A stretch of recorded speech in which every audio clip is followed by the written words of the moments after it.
실업의 재개념 23년 출제문제 풀이입니다. 구인처에서 요구하는 기술을 갖춘 근로자가 없어서 발생하는 실업, 바로 구조적 실업에 해당합니다. 정답 1번이에요. 구조적 실업은 산업의 구조가 바뀌어서 기존 노동자들이 기업이 요구하는 기술을 제공할 수 없을 때 발생하는 현상입니다. 바로 구조적 실업의 특징입니다. 이윤 극대화를 추구하는 기업이 이직률을 낮추기 위해서 효율성 임금을 지불할 경우 발생할 수 있는 실업이요. 효율성 임금을 지불했다는 얘기는요, 경쟁사보다 임금을 더 많이 줘서 나가야 될 사람을 못 나가게 붙들어 매뒀다는 뜻입니다. 이미 다른 곳에서 일을 해야 되는 사람이 과거의 직업에 계속 있을 때 발생하는 실업이요. 바로 구조적 실업입니다. 정답 2번이에요.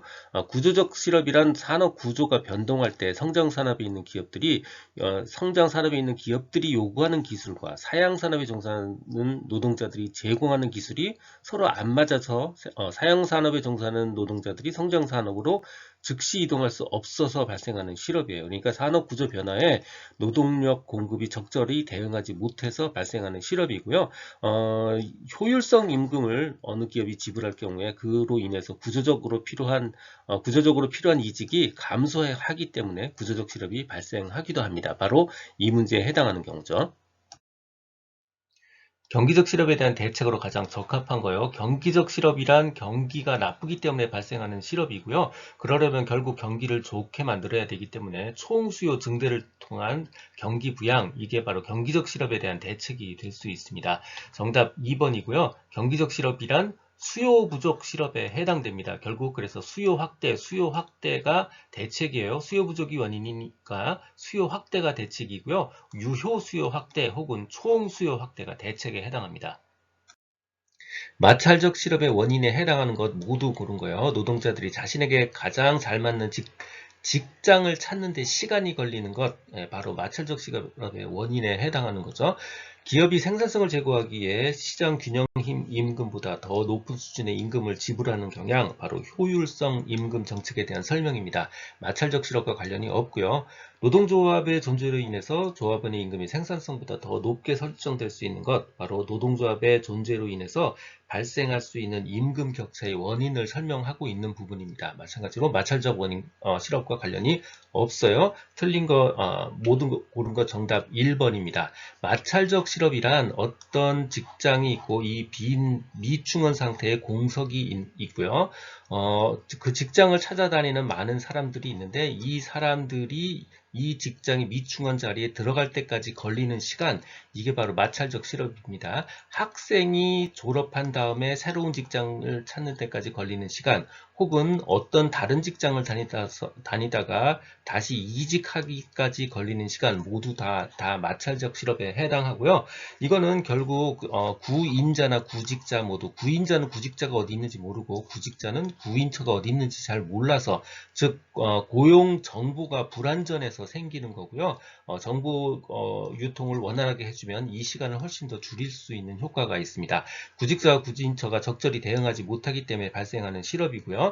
노동자가 자신에게 가장 유리한 직장을 찾기 위해서 정보 수집의 활동에 종사하고 있을 그 기간 동안의 실업 상태, 바로 정보의 불완전성에 기인하는 거고요. 노동자들이 자신에게 가장 잘 맞는 직장을 찾는데 시간이 걸리는 것, 마찬가지로 마찰적 실업의 내용에 해당합니다.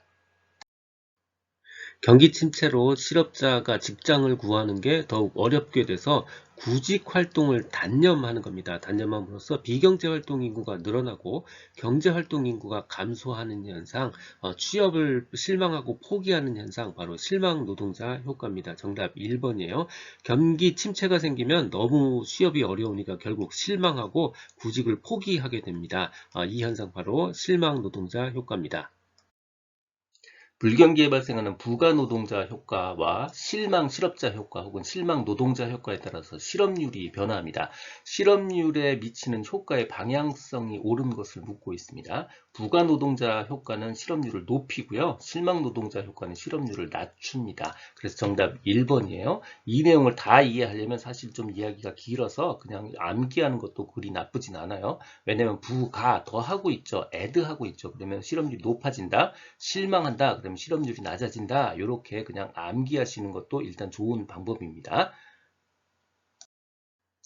경기 침체에도 불구하고 실업률이 크게 높아지지 않았다면 그 이유로 가장 적합한 거예요. 경기 침체가 생기면 실업률이 크게 높아져야 되는데 생각보다 덜 높아지거나 오히려 낮아지기까지 합니다. 자, 그 이유요. 바로 실망 노동자 효과 때문입니다. 정답 2번이에요. 실망 노동자 효과가 생기면 결국 구직을 포기하기 때문에 경제 활동 인구 자체가 감소해요. 그래서 마치 실업률은 낮아지는 것처럼 보여지기도 합니다. 그래서 실망 노동자 효과가 크면 바로 실업률이 크게 높아지지 않거나 오히려 낮아지기까지 하는 그런 현상을 보이기도 합니다. 일부 사람들이 실업급여를 계속 받기 위해 채용될 가능성이 매우 낮은 곳에서만 일자리를 탐색해서 실업 상태를 유지하고 있습니다. 다음 중 이러한 사람들이 실업자가 아니라 일할 의사가 없다라는 이유로 비경제활동 인구로 분류될 때 나타나는 현상으로 옳은 것이요. 자, 쉽게 문제를 해결하기 위해서 그냥 가정을 해서 설명을 할게요. 15세 이상 인구가 200명이라고 가정을 할게요. 그 중에서 절반이 경제활동 인구, 절반이 비경제활동이다. 그러면 경제활동 인구는 100명이고요. 비경제활동 인구도 100명에 해당됩니다. 100명 중에 예를 들어서 90명이 취업자고 10명이 실업자라고 가정을 한번 해보면요. 이 상태에서 10명 중에서 1명이 일할 의사가 없다라는 이유로 1명을 실업자에서 비경제활동 인구로 넣어버렸습니다. 그러면 실업자는 10명에서 9명이 되고요.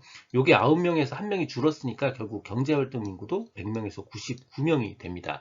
그래서 결국 경제활동 인구도 100명에서 99명으로 줄었으니까 경제활동 참가율 낮아지고요. 실업자도 10명에서 9명이 됐으니까 실업률도 결과적으로 낮아집니다. 그래서 정답 2번이에요. 가장 비슷한 부분이 바로 실망 노동자 효과에 해당하는 부분입니다. 실업률과 물가 상승률 간의 역의 상관관계를 나타내는 곡선이요. 바로 필립스 곡선이죠. 정답 2번입니다. 필립스 곡선은 물가 상승률과 실업률과의 관계를 설명하는 거고요. 그 둘의 관계는 상충관계, 즉 역의 상관관계에 있다라는 것을 밝혔습니다. 듣고 계신 강의는 직업상담사 2급 초단기 합격 비법의 핵심 내용 파트입니다. 교재에는 2002년부터 지금까지 20여 년간의 모든 문제를 분석해서 중복된 문제, 제도 등이 변해서 출제될 수 없는 문제, 그리고 난이도 조정을 위해서 출제한 지엽적 문제를 제거하고 2,800여 개의 문제를 모았습니다. 이 한 권만으로도 완벽한 수험 준비가 될 수 있도록 했습니다. 군더더기 없는 핵심 이론 파트, 그리고 단원별 완벽한 기출문제집 파트로 구성했습니다.